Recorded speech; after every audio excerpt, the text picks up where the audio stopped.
Semua mukjizat Nabi selesai dengan wafat Nabinya. Mukjizat paling agung tidak ada selain Al-Quran. Al-Quran sampai sekarang masih ada. Setiap hurufnya nggak pernah hilang, titiknya nggak pernah keliru. Kalau ada manusia yang nggak yakin dengan Quran, ada yang salah dengan otaknya. Ada yang salah. Perhatikan, saat Allah menurunkan Al-Quran di bulan Ramadan, kalimatnya bukan nazzala tapi anzala dan bentuk pasifnya unzila. Alaikanya nggak ada di sini. Itulah detilnya bahasa Al-Quran. Detil sekali. Ini kalau bukan firman Allah nggak bisa begini. Apa yang dimaksud di ayat ini? Yang dimaksud di ayat ini bukan turunnya Al-Quran kepada Nabi Muhammad langsung, tapi turunnya Al-Quran dalam tahap yang pertama, dari Lauh Mahfud ke Baitul Izzah. Turun sekaligus. Jadi ada dua periode turunnya Al-Quran. Pertama turun dari Lauh Mahfud yang paling tinggi ke Baitul Izzah, langit dunia. Yang kedua dari situ baru turun secara bertahap kepada Nabi Muhammad SAW. Saat bicara turun secara bertahap, ayatnya mengatakan nazala. Saat bicara turun dari Lauh Mahfud, dahsyat peristiwanya, turun ke Baitul Izzah, 30 juz, kalimatnya menggunakan unzila. Ini kalau bukan dari Allah, mustahil begini kalimatnya. Di Allah ingin katakan, ada peristiwa besar terjadi di bulan Ramadan, tapi nggak disebutkan tanggalnya. Kalau yang turun pada Nabi, ketahuan tanggalnya 17 Ramadan, hari Jumat. Selesai. Turun. Sudah semua orang sepakat. Ya, Nabi terima, kan ketahuan tanggal berapa Nabi di Gua Hira. Dalam peristiwa tahanusnya, kapan beliau naik, ketahuan turun pada Nabinya. Tapi yang ini Allah hanya sebutkan Ramadan saja. Ramadan. Dan dahsyatnya, 30 juz turun ke Baitul Izzah, langit dunia, untuk disampaikan pada Nabi secara bertahap. Karena Quran ini mukjizat yang paling agung. Saking agungnya melewati setiap masa. Semua mukjizat Nabi selesai dengan wafat Nabinya. Silahkan cek, Nabi Isa apa mukjizatnya?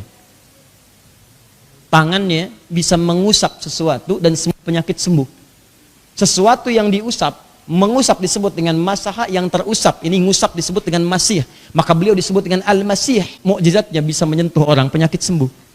Wah, Nabi Isa sakit gigi, usap sembuh.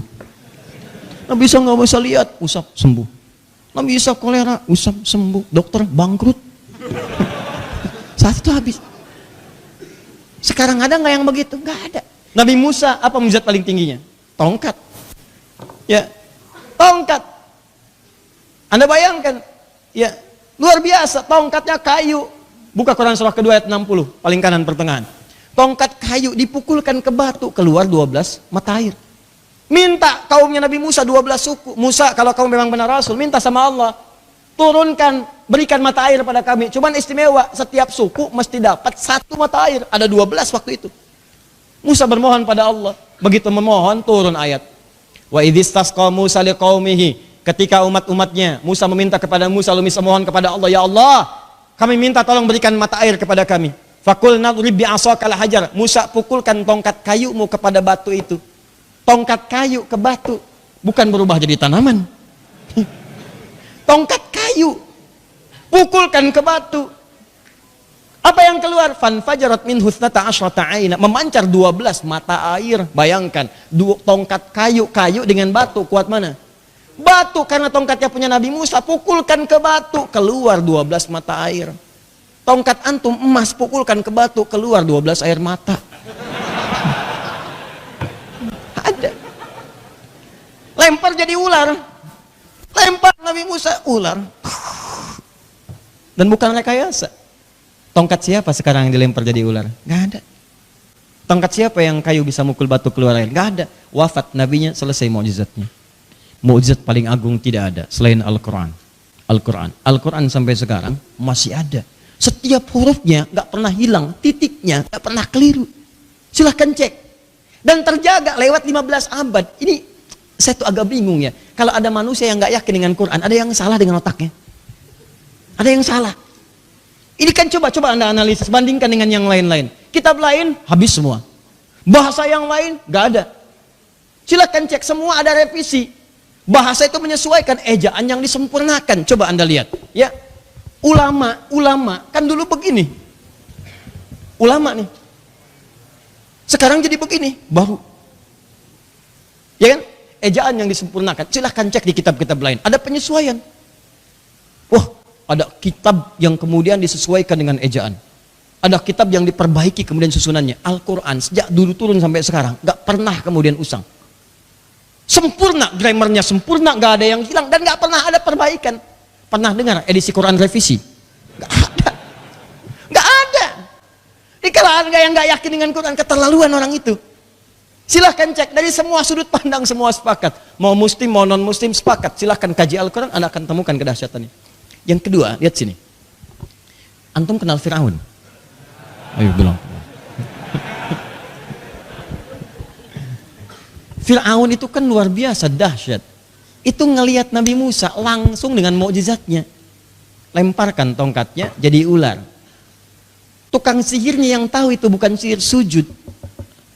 Lo beriman kepada Allah. Ya beriman mereka karena yakin ini bukan sihir. Yang punya sihir aja ngaku itu Musa itu bawa mukjizat. Firaun yang nggak punya sihir langsung menantang.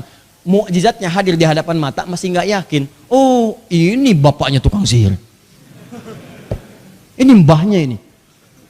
Semua diminta untuk memusuhi Musa. Tukang sihirnya aja iman pada Musa. Ini Firaun nuduh. Anda bayangkan, mukjizat hadir di hadapan mata, melihat mukjizatnya masih belum iman pada Musa.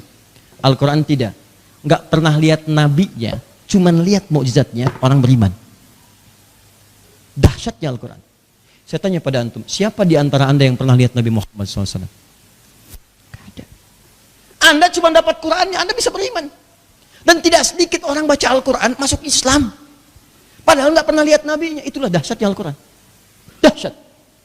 Dan hebatnya Al-Quran, dimanapun dia turun, akan memberikan kedamaian, keberkahan, dan manfaat bagi lingkungan sekitarnya. Makanya setiap status Quran turun, itu statusnya terupdate jadi baik-baik. Malaikat Jibril datang bawa Quran kepada Nabi, naik status jadi Sayyidul Malaikat. Penghulunya malaikat. Nabi Muhammad SAW menerima Al-Quran, naik status jadi Sayyidul Anbiya wal Mursalin, penghulunya para nabi. Mekah dapat Al-Quran, turun Quran di Mekah. Mekah dapat diberkahi, kota yang diberkahi. Yang gak ada di Mekah jadi ada. Apa yang ada di Mekah? Yang ada cuma gersang, batu-batuan, kering. Tapi pisang ada, apel ada. Silahkan, apa yang tidak ada di Mekah? Hampir semua orang bawa. Barang-barang ada. Sampai yang ada di Indonesia ada di Mekah. Pindah ke Madinah. Begitu datang ke Madinah jadi bercahaya Madinah. Al-Madinah Al-Munawwarah. Dibawa kemana-mana jadi, teman-teman. Nah maka itulah ketika Quran diturunkan semuanya berkah. Saat Quran turun ke Baitul Izzah, semua dahsyat terjadi, kedahsyatan terjadi. Status semua naik. Maka waktu turunnya itu dijelaskan oleh Allah, turun di 1 bulan. Saking mulianya bulan ini karena Al-Quran turun, maka statusnya jadi mulia, namanya Ramadan. Maka Ramadan jadi mulia salah satunya karena mendapatkan barakah Al-Quran. Di antara kemuliaan Ramadan itu, tepat waktu turunnya Al-Quran ke Baitul Izzah ini, 30 juz ini diperkenalkan oleh Allah sebagai mukjizat terakhir bagi Nabi Muhammad SAW, Rasul yang paling terakhir. Maka diturunkanlah di bulan Ramadan pada 1 malam. Cuman malamnya nggak diberitakan kapan waktunya. Cuma disebutkan Ramadan saja. Maka saat turun itulah malamnya berubah jadi malam dengan penuh keberkahan. Lailah Mubarakah. Turun di situ dan saking berkahnya semua amalan yang bertepatan dengan malam itu akan dilipat gandakan pahalanya lebih daripada 1000 bulan.